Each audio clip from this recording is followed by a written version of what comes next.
साथियों नमस्कार। केकड़ी पाठशाला के ऑनलाइन प्लेटफॉर्म पे आप सब लोगों का हार्दिक स्वागत और अभिनंदन है। साथियों, अपन ने राजस्थान ज्योग्राफी के वन शॉट वीडियो के तहत अपन ने आंतरिक अपवातंत्र की नदियों के बारे में देख लिया था। उसी के आगे आज अपन देखने वाले हैं और वो हैं अरब सागरीय अपवातंत्र की नदियां। तो साथियों, अरब सागरीय अपवातंत्र की नदियों को अपन देखें उससे पहले मैं आप सब लोगों से यही अनुरोध करूंगा कि आप सब केकड़ी पाठशाला के इन ऑनलाइन प्लेटफॉर्म यूट्यूब चैनल को अपने साथियों के साथ ज्यादा से ज्यादा शेयर करें और अपने साथियों के साथ साथ आप सब मिल करके इसे क्या करें, सब्सक्राइब करें, ताकि आपको इसी प्रकार के महत्वपूर्ण वीडियोज प्रतिदिन प्राप्त हो सके। साथियों, अपन आंतरिक अपवातंत्र के बाद अब अरब सागरीय अपवातंत्र की नदियों की बात करते हैं। तो अरब सागरीय अपवातंत्र की नदियों की एक छोटी सी ट्रिक थी और उस ट्रिक का नाम ट्रिक थी और वो ट्रिक थी कि ए सोमा लूंजा सांप अरब सागर की ओर गया। क्या ट्रिक थी साथियों? ए सोमा लूंजा सांप अरब सागर की ओर गया। साथियों, इसका विस्तार है कि ए का मतलब एराव नदी, सो का मतलब सोम नदी, मा का मतलब माही नदी, फिर लू का मतलब लूणी नदी, जा का मतलब जाखम नदी और सा का मतलब साबरमती नदी और पै का मतलब पश्चिमी बनास नदी। आप कहोगे साथियों कि सारे इस ट्रिक को लिखाया क्यों नहीं गया? बिल्कुल, ये ट्रिक केकड़ी पाठशाला के इस ऑनलाइन प्लेटफॉर्म के यूट्यूब चैनल के वीडियो में ज्योग्राफी शॉर्ट वीडियो के नाम से डाली गई है। तो एक बार आप वहां देख करके इन्हें पढ़ेंगे तो आपको और भी अच्छा लगेगा। तो आज अपन पढ़ने वाले हैं साथियों, और पढ़ने वाले क्या हैं? माही नदी। क्या पढ़ने वाले साथियों? माही नदी। बात करें माही नदी की तो ये आपके सामने एक माही नदी का चित्र दिख रहा होगा और इस चित्र के तहत देखते हैं तो माही नदी, बात करते हैं माही नदी। और माही नदी का जो उद्गम होता है, क्या होता है साथियों? उद्गम, वो उद्गम होता है मेहद झील। और ये मेहद झील कहाँ है? मध्य प्रदेश है और मध्य प्रदेश के धार जिले में ये मेहद झील है और यहीं से अपना क्या होता है, अपनी माही नदी का उद्गम होता है। कहते हैं साथियों, अपनी उद्गम स्थान से ये उत्तर दिशा की ओर प्रवाहित होने के पश्चात ये नदी क्या करती है? अपने राजस्थान में प्रवेश करती है। कहाँ क्या करती है साथियों? राजस्थान में प्रवेश करती है। और राजस्थान में प्रवेश कहाँ करती है? खांडू गांव बांसवाड़ा में। यानी खांडू गांव बांसवाड़ा में अपनी माही नदी राजस्थान में प्रवेश करती है और प्रवेश करने के बाद में ये नदी आगे बढ़ती है और आगे बढ़ती है तो इस नदी पर क्या किया गया साहब? इस नदी के ऊपर एक बांध बनाया गया है और बांध का नाम है माही बजाज सागर बांध। क्या नाम है साथियों बांध का? बांध का नाम है माही बजाज सागर बांध। और इस बांध पर ही क्या है साहब? विद्युत परियोजना है। बात करें कि माही बजाज सागर बांध का नाम है, आपको पता होगा कि एक जो व्यक्तित्व हैं जिनका नाम है जमना लाल बजाज साहब, जिनके बारे में कहा जाता है कि वो गांधी जी के पांचवें पुत्र या औरस पुत्र कहलाते थे। तो साथियों, इन्हीं जमना लाल बजाज जी के नाम पर इसी बांध का नाम रखा गया और बांध का नाम क्या है? माही बजाज सागर बांध। बात करें इस बांध की तो ये बांध राजस्थान का सबसे लंबा बांध है। क्या है साथियों? राजस्थान का सबसे लंबा बांध है। बात करें साथियों, राजस्थान का सबसे लंबा बांध माही बजाज सागर बांध है। तो मैं आप लोगों से एक प्रश्न पूछना चाहता हूं और मेरा प्रश्न है कि भारत का सबसे लंबा बांध कौन सा है? इस प्रश्न का उत्तर आप जरूर कमेंट बॉक्स में दीजिए ताकि पता लग सके कि आखिर आपकी तैयारी कैसी है। तो साथियों, ये राजस्थान का सबसे लंबा बांध है जिसका नाम क्या है? माही बजाज सागर बांध है और कहा जाता है इसकी लंबाई लगभग 3109 मीटर के आसपास है। क्या है साहब? 3100, या ऐसा कह सकते हैं 3109 मीटर कह सकते हैं, या कह लीजिए 3.09 किलोमीटर के आसपास इसकी क्या है? लंबाई है। फिर इसके बाद में बात करें तो इसी माही बजाज सागर के बांध माही नदी पर एक दूसरा बांध बनाया गया है और इस दूसरे बांध का नाम है कागदी पिकअप बांध। कौन सा बांध है साथियों? कागदी पिकअप बांध है। कागदी पिकअप बांध माही बजाज सागर बांध का सहायक बांध है। इसके बाद में अपनी माही नदी आगे बढ़ती है तो माही नदी में माही की पहली जो कहते हैं कि दाईं ओर से मिलने वाली जो सहायक नदी है उस नदी का नाम है ईरू नदी। कौन सी नदी? ईरू नदी। और इसी ईरू नदी को एराव नदी भी कहा जाता है। और कहा जाता है ये कहाँ से निकलती है? तो ये बांसवाड़ा की पहाड़ियों से निकलती है और माही नदी में आकर मिल जाती है। फिर इसके बाद में आगे बढ़ते हैं तो माही नदी क्या कहता है? बांसवाड़ा के बाद में जिला बदल जाता है। कौन सा जिला आ जाता है? डूंगरपुर जिला। कहा ऐसा जाता है कि माही नदी जब डूंगरपुर में जाती है तो कहा जाता है कि डूंगरपुर में माही में दो नदियां आकर मिलती है। एक नदी आती है जिसका नाम क्या है? सोम नदी। कौन सी नदी आती है साथियों? सोम नदी आती है। और ये जो सोम नदी है, ये सोम नदी उदयपुर की बीछामेड़ा की पहाड़ियों से निकल के आती है। और ये कहाँ आती है? ये डूंगरपुर के अंदर है, जिसको अपन कह सकते हैं कि बेणेश्वर धाम डूंगरपुर के निकट किस में मिल जाती है? माही में मिल जाती है। और इधर से एक नदी आती है जो भंवर माता की पहाड़ियां प्रतापगढ़ से निकलती है और नदी का नाम है साथियों जाखम नदी। कौन सी नदी? जाखम नदी है। और ये जाखम नदी क्या करती है साथियों? प्रतापगढ़ से निकल कर ये नदी आकर के क्या है? माही के निकट किस में मिल जाती है? सोम नदी में मिल जाती है। जब ये तीनों नदियां आपस में आकर मिलती है तो कहते हैं कि यहाँ एक त्रिवेणी संगम बनता है। क्या बनता है साथियों? त्रिवेणी संगम बनता है। और उसी त्रिवेणी संगम का नाम क्या है? उसी त्रिवेणी संगम का नाम है बेणेश्वर धाम। क्या नाम है साथियों उस त्रिवेणी संगम का? त्रिवेणी संगम का नाम है बेणेश्वर धाम है। और बात करें बेणेश्वर धाम की तो यहाँ पर तीन नदियां माही, सोम और जाखम आपस में आकर के मिलती है। और इस त्रिवेणी धाम या इस त्रिवेणी संगम का नाम है बेणेश्वर धाम, जो क्या है? आदिवासियों का कुंभ कहलाता है। कैसे कहलाता है? तो कहा जाता है कि इस बेणेश्वर धाम में माघ पूर्णिमा के दिन क्या होता है साहब? माघ पूर्णिमा के दिन क्या होता है? मेला लगाना पड़ता है, मेला। और माघ पूर्णिमा के दिन यहाँ क्या लगता है? मेला लगता है। और इसी मेले को क्या कहा जाता है? आदिवासियों का कुंभ कहा जाता है। अब बात करें साथियों कि इस आदिवासी के कुंभ में या बेणेश्वर धाम में यहाँ पर किसकी प्रतिमा है? तो यहाँ पर भगवान शिव की प्रतिमा है। किसकी प्रतिमा है? भगवान शिव की प्रतिमा, जिसे अपन शिवलिंग के नाम से जानते हैं। तो भगवान शिव का शिवलिंग है। और वो शिवलिंग कैसा है? खंडित शिवलिंग है। कैसा शिवलिंग है साथियों?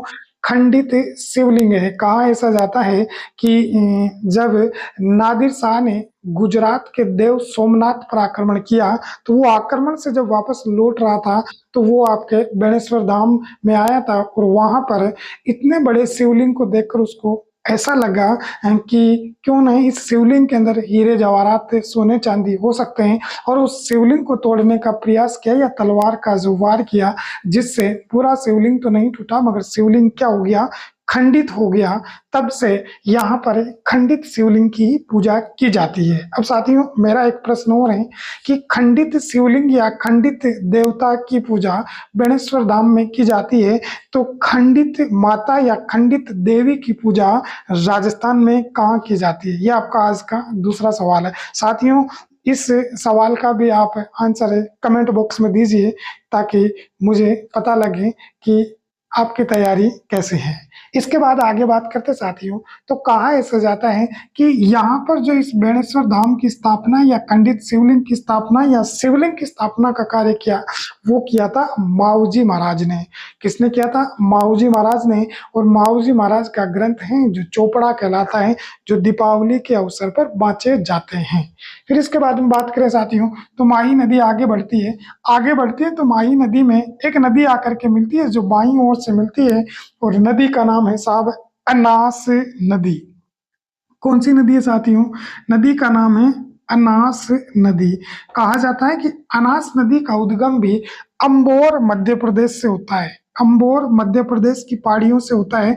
ये नदी भी अपने उद्गम स्थल से उत्तर की ओर जाती है और फिर वो क्या करती है? मध्य प्रदेश से राजस्थान में प्रवेश करती है। और राजस्थान में एक गांव है जिसका नाम है मेलेडी केड़ी गांव, बांसवाड़ा से ये राजस्थान में प्रवेश करती है। और फिर बाद में ये क्या करती है? माही नदी में, माही नदी कहाँ है? डूंगरपुर। माही नदी डूंगरपुर में गलियाकोट में आकर मिल जाती है। साथियों बात करें गलियाकोट की तो गलियाकोट महत्वपूर्ण स्थान है क्योंकि गलियाकोट पर दो बड़ी चीजें देखने को मिलती है। एक मिलता है आपका रमकड़ा उद्योग। बात करते हैं साथियों रमकड़ा उद्योग क्या है, तो कहा जाता है कि गलियाकोट में ही पीओपी यानी प्लास्टर ऑफ पेरिस से हल्के मूर्तियां व खिलौने खिलौने बनाने का जो उद्योग है, उस उद्योग को क्या कहा जाता है, रमकड़ा उद्योग कहा जाता है, जो कहाँ है, गलियाकोट डूंगरपुर में है। फिर इसके बाद हम बात करते हैं साथियों अगली एक जगह है यहाँ पर है, और वह है दाऊदी बोहरा समाज के प्रधान पीठ, यानी दाऊदी बोहरा समाज के जो मुस्लिम भाई बंधु हैं उनकी सबसे बड़ी जो प्रधान पीठ कहाँ है, वो आपके प्रधान पीठ कहाँ है, गलियाकोट डूंगरपुर में है। कहा ऐसा जाता है कि गलियाकोट डूंगरपुर में दाऊदी बोहरा समाज के जो प्रमुख संत है, और संत का नाम है पीर फकरुद्दीन फकरुद्दीन जी की क्या है साहब, यहाँ पर पीर फकरुद्दीन जी की दरगाह है। अब मेरा आज का तीसरा क्वेश्चन, और तीसरा क्वेश्चन ये है कि पीर फकरुद्दीन जी की दरगाह है जो कहाँ है, गलियाकोट डूंगरपुर में है। तो फिर मेरा क्वेश्चन है कि साहब है ख्वाजा फकरुद्दीन चिश्ती की दरगाह राजस्थान में कहाँ है। ये मेरा आज का तीसरा क्वेश्चन, इसका आंसर भी आप जरूर कमेंट बॉक्स में दीजिए साथियों। फिर इसके बाद में आगे बढ़ते हैं, तो कहा ऐसा जाता है कि पीर फकरुद्दीन की दरगाह कहाँ है, गलियाकोट डूंगरपुर में है। और कहा ऐसा जाता है कि दाऊदी बोहरा समाज के जो भाई बंधु हैं वो सब चांद निकलने वाले दिन ही अपनी क्या मनाते हैं, ईद मनाते हैं। फिर उसके बाद में नदी आगे जाती है, और नदी आगे क्या करती है साहब, राजस्थान से पुनः गुजरात में आ जाती है। राजस्थान से कहाँ आ जाती है, गुजरात में आ जाती है। और कहा जाता है कि गुजरात में इस नदी पर यानी माही नदी पर एक और बांध बनाया गया है, और उस बांध का नाम है कडाना बांध। कौन सा बांध साथियों, कडाना बांध है, जो गुजरात का मुख्य बांध माना जाता है। फिर इसके बाद में नदी गुजरात में आती है, और गुजरात में आकर के कहाँ समापन हो जाता है, कच्छ की खाड़ी, या जिसको कहते हैं कच्छ का रण है। इस कच्छ की खाड़ी या कच्छ के रण अरब सागर गुजरात में आपकी माही नदी क्या हो जाती है साथियों, अरब सागर में मिल जाती है। अब कुछ जानकारियां साथियों कि माही नदी की कुल लंबाई कितनी है, तो माही नदी की कुल लंबाई 576 किलोमीटर है। और राजस्थान में माही नदी की लंबाई कितनी है, राजस्थान में माही नदी की लंबाई 171 किलोमीटर है। अब बात करें जानकारियों की, तो बात करें कि अपन ने देखा था कि बीचामेड़ा की पहाड़ियों से सोम नदी निकलती है, जो क्या करती है आपकी कहाँ प्रवाहित होती है, उदयपुर, उदयपुर के बाद सलुम्बर, और सलुम्बर के बाद में कहाँ आती है साथियों, ये आपके डूंगरपुर में आ जाती है। कहा जाता है कि इस सोम नदी पर दो जल परियोजनाएं हैं। पहली है सोम कागदर परियोजना, जो सलुम्बर और उदयपुर की प्रमुख परियोजना है, और दूसरी है सोम कमला अम्बा परियोजना, जो ये डूंगरपुर की प्रमुख परियोजना है। ऐसे ही जाखम नदी, और जाखम नदी पर एक बांध बना हुआ है जिसका नाम है जाखम बांध।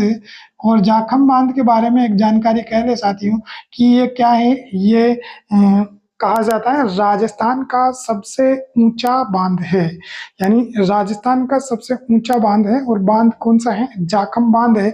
और कहा जाता है इस बांध की ऊंचाई कितनी है, तो इस बांध की ऊंचाई 81 मीटर है। जाखम बांध की ऊंचाई कितनी है साथियों, 81 मीटर है। तो साथियों मेरा अगला क्वेश्चन है कि राजस्थान का सबसे ऊंचा जलप्रपात चूलिया जलप्रपात है, तो उस चूलिया जलप्रपात की ऊंचाई कितनी है, ये भी आप कमेंट बॉक्स में दीजिए।